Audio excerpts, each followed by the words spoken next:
Tu t'es déjà surprise à penser « je n'y arriverai jamais ». Je ne suis juste pas assez bien, pas assez fort, forte, pas assez qualifiée. Cette petite voix dans ta tête qui te dit que c'est trop tard, trop dur ou que tu n'en es pas capable. Eh bien, elle te ment. Et aujourd'hui, je veux te montrer exactement comment la faire taire. Reprogrammer ton esprit et manifester la vie que tu désires. Sans burn-out, sans confusion, juste de la clarté, de la confiance et de l'alignement intérieur. À la fin de cette vidéo, tu sauras exactement comment te présenter en tant que la version confiante de toi-même, celle qui a déjà ce que tu veux. Bienvenue dans le Mindfully Podcast. Je suis Léopoldine, coach en mindset et manifestation. Pour les âmes ambitieuses qui en ont assez de trop réfléchir et qui sont prêtes à enfin entrer dans leur meilleure vie. Ici, on travaille le mindset ancré dans la loi de l'ascension. Pas de fluff, pas de conseils contradictoires, juste des changements clairs et actionnables, qui font réellement la différence en amour, côté succès et même de ton glow-up personnel.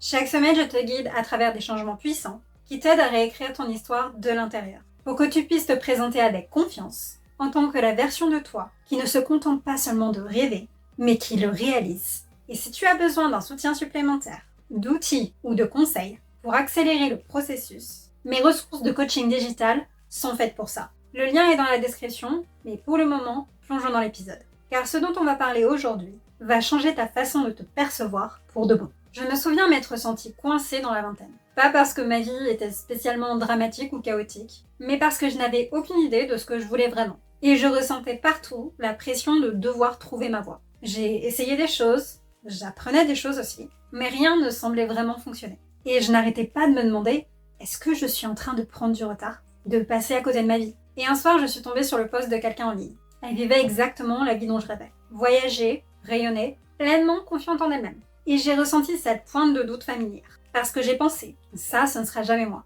Je ne suis pas prête, j'en ai pas ce qu'il faut. Je n'ai pas les compétences pour ça. Comment ce serait possible? Mais quelques années plus tard, je me retrouve à faire les choses que je pensais impossibles. À investir dans des expériences que je ne faisais que regarder avant. Et la différence, ce n'est ni la chance, ni le timing, ni l'effort pur et dur. Non, c'était d'apprendre à changer la façon de penser. La façon dont je pensais à propos de moi-même. Penser à propos de mes objectifs. Mais aussi ce dont j'étais vraiment capable. Et voilà ce que beaucoup de gens ne comprennent pas sur le mindset.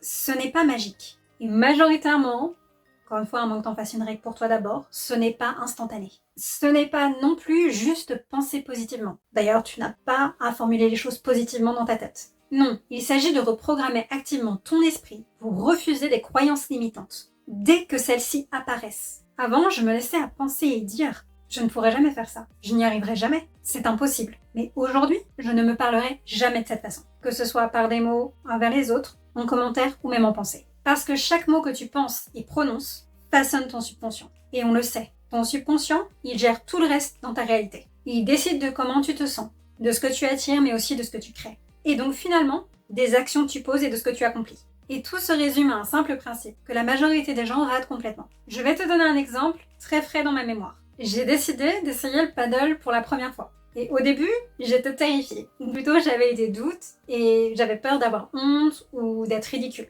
Je n'avais jamais fait ça, ou quelque chose comme ça d'ailleurs. Et l'idée de tomber à l'eau, de me ridiculiser, de ne pas y arriver, me paralysait un petit peu. Et normalement, la peur aurait pris le dessus. Cette petite voix qui me disait « tu ne peux pas le faire, tu vas être ridicule, tu vas t'afficher devant tout le monde ». Mais à la place, j'ai décidé de me dire, de penser « tu peux le faire, tu es capable, j'en suis tout à fait capable de le faire et d'y arriver. Je peux être stable, avoir un bon équilibre ». Et donc je me suis concentrée sur ma posture, en écoutant les conseils de l'instructeur. J'ai fait confiance à mon instinct et je suis restée pleinement présente à ce que je faisais. Et à la fin de la séance, non seulement je glissais naturellement sur le haut, mais j'ai aidé aussi les autres personnes de mon groupe à trouver leur équilibre. Et je suis passée du fait d'avoir peur d'être ridicule à beaucoup plus de confiance en quelques heures. Et tout a commencé, tout a changé à partir du moment où j'ai changé mon dialogue intérieur par rapport à moi-même. Ton subconscient ne croit pas en quelqu'un qui ne se montre pas, qui ne fait pas les choses pour lui-même, pour elle-même. Et même les petites actions du quotidien, du type faire ton lit, choisir un petit déjeuner ou un déjeuner sain, honorer un entraînement de fitness ou de sport, ou même faire un projet créatif que tu souhaitais. Eh bien tout cela, ça entraîne ton mental à te faire confiance. Et quand tu maîtrises toutes ces petites étapes, et donc que tu accrois ta discipline en le faisant, eh bien les plus grands objectifs, les plus grandes choses que tu désires deviennent finalement atteignables. Et tu peux commencer par imaginer ton identité idéale. Pas le peut-être un jour, mais celle qui t'excite vraiment. Celle que tu veux vraiment, plus que tout. Et que fait cette version de toi différemment? Peut-être que cette version de toi se réveille à une certaine heure tous les jours et suit une routine matinale calme. Peut-être qu'elle gère le stress avec patience et clarté, ou elle parle avec assurance, pose des limites et prend soin de lui ou elle. Ou bien il ou elle investit dans sa croissance personnelle, dans l'apprentissage et la créativité. Dans tous les cas, remarque les qualités qu'incarne cette version de toi. Discipliné, confiant, confiante, patient, patiente, audacieux, audacieuse. Parce que chaque choix que tu fais, chaque pensée que tu as, doit répondre à cette question. Est-ce que cela me rapproche de l'identité que je désire? Et bien sûr qu'au début, ça peut sembler fastidieux. Choisir des flocons d'avoine plutôt qu'un cookie. Aller marcher plutôt que de scroller sur ton lit ou ta banquette. Mais ces choix s'additionnent. Et avec le temps, ils entraînent ton subconscient à croire que tu peux gérer tout ce que tu désires. Des choses plus grandes. Et laisse-moi te partager quelque chose de personnel.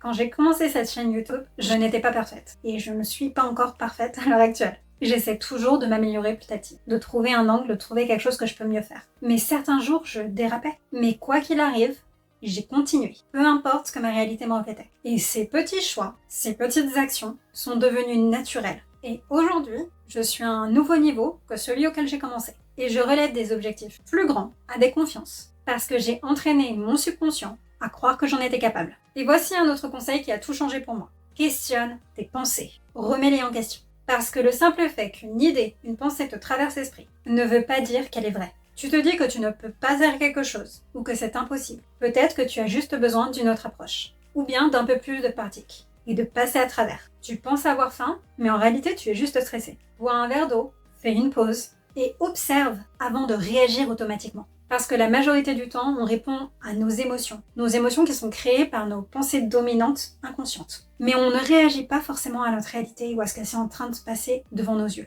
majorité du temps. On réagit à ce qui pourrait arriver. Et rappelle-toi, tes croyances sont puissantes.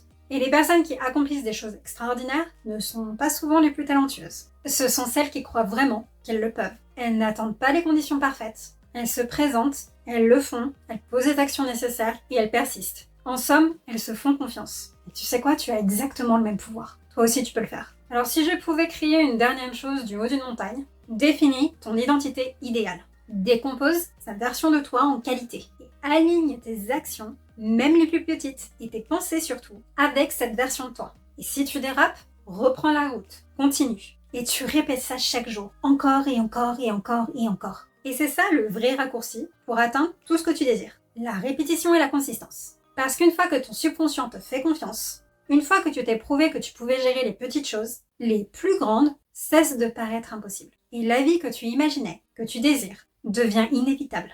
N'oublie pas de mettre un j'aime, de t'abonner, de partager cette vidéo avec quelqu'un qui en a besoin. Et laisse-moi un commentaire ci-dessous. J'adore vous lire. Souviens-toi, ce n'est pas la fin tant que tu n'as pas obtenu ce que tu veux. Continue de persister, fais-toi confiance et commence à incarner la version de toi qui l'a déjà.